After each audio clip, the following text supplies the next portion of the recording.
Ibrahim ketika diajak untuk ikut acara syirik, maka dia nggak ada solusi kecuali dia bilang saya sakit. Saya sakit. Padahal dia tidak sakit. Tapi ketika dia ngomong sakit, dia pakai isim fa'il, saqim, atau sifat sighah mubalaghah atau musyabbah bismil fa'il. Maknanya saya sakit, yaitu fa'il maknanya saya sakit. Saya sakit sini maksudnya ya suatu saat saya akan sakit. Karena isim fa'il itu bisa maknanya akan atau bisa maknanya sedang. Kalau dikatakan sedang, maksudnya dia bilang hati saya sakit lihat kalian syirik. Atau kalau maknanya akan, yaitu saya suatu saat akan sakit karena saya memang manusia. Suatu saat saya akan apa? Sakit. Ya. Ini bahasa Arab. Kalau isim fa'il itu maknanya demikian. Seperti firman Allah kepada Nabi Isa, Inni mutawaffika wa rafi'uka ilayya. Aku akan mewafatkan engkau dan aku akan mengangkatmu. Rafi' itu maksudnya isim fa'il. Katanya, ini sakim. Enggak tahu kalau bahasa Inggris mungkin apa? Enggak tahu apa namanya tense-nya kayak apa. Tapi intinya isim fa'il itu bisa menunjukkan sedang atau akan. Sehingga mereka pahami Ibrahim sedang sakit. Padahal dia tidak sakit. Kalau dia pun sakit, dia sakit hati, bukan sakit fisik. Atau dia akan sakit suatu saat karena manusia semuanya akan sakit. Ini dusta pertama. Dusta kedua ketika dia nanti hancurin batu-batu, berhala-berhala.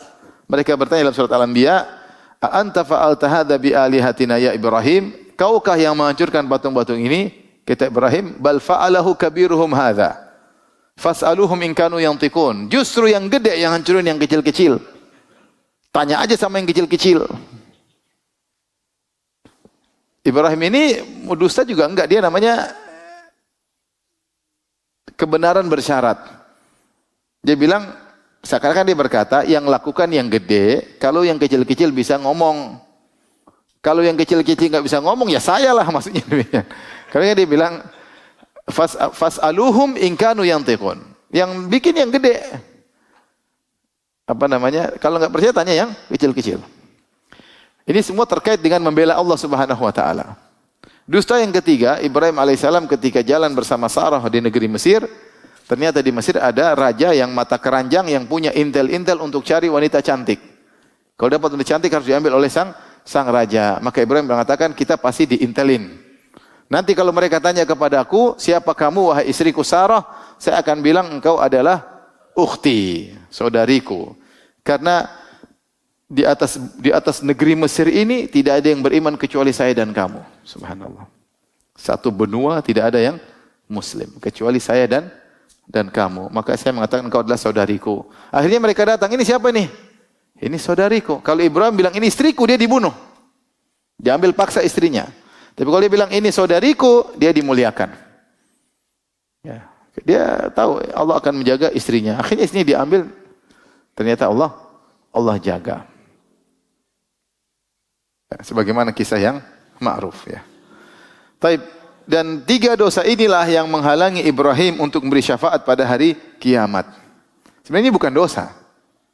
Ini bukan apa? Dosa. Ini apa ya? Tauriyah, perkataan benar yang disalah pahami. Dan ini pun semua terpaksa. Bukan sebagian kita gampang-gampangin bohong terus bilang Ibrahim juga begitulah, kamu beda. Kamu apa yang dibela? Ibrahim bela Allah Subhanahu wa taala. Yang kedua bela dia bisa dibunuh. Semua terpaksa. Itu pun dia tidak nyata-nyata bohong, dia ucapkannya jujur, cuma disalahpahami oleh pendengar, namanya tauriyah. Itu pun membuat dia tidak pede dengan berbagai macam ujian yang berbagai macam pujian yang Allah muji dia dalam Al-Qur'an, Rasulullah puji dalam hadis-hadis. Itu pun ketika diminta syafaat oleh Allah oleh orang-orang pada hari kiamat, dia mengatakan enggak. Saya pernah dusta 3 kali. Subhanallah. Kita berapa kali? Yang sengaja banyak, yang tidak sengaja juga banyak ya. Maka dia mengatakan fa inni saqim, saya sakit. Fatawallu anhum mudbirin, mereka pergi. Nah, inilah triknya Ibrahim agar dia sendirian di kampung karena orang-orang kampung semuanya sedang pergi ikut acara hari raya, ngumpul satu lapangan, satu daerah, areal lagi senang-senang sehingga kampung kosong, kesempatan bagi dia untuk menghancurin berhala-berhala tersebut. Apa kata Allah Subhanahu wa taala? Faragha ila alihatihim faqala ala ta'kulun. Maka dia pun pergi menuju berhala-berhala tersebut. Kemudian dia berkata, kalian kenapa enggak makan? Kalian kenapa enggak makan? Rupanya kebiasaan kaumnya kasih sajen di depan berhala-berhala tersebut. Jadi sajen itu bukan hal yang baru, ikhwan. Itu sudah ada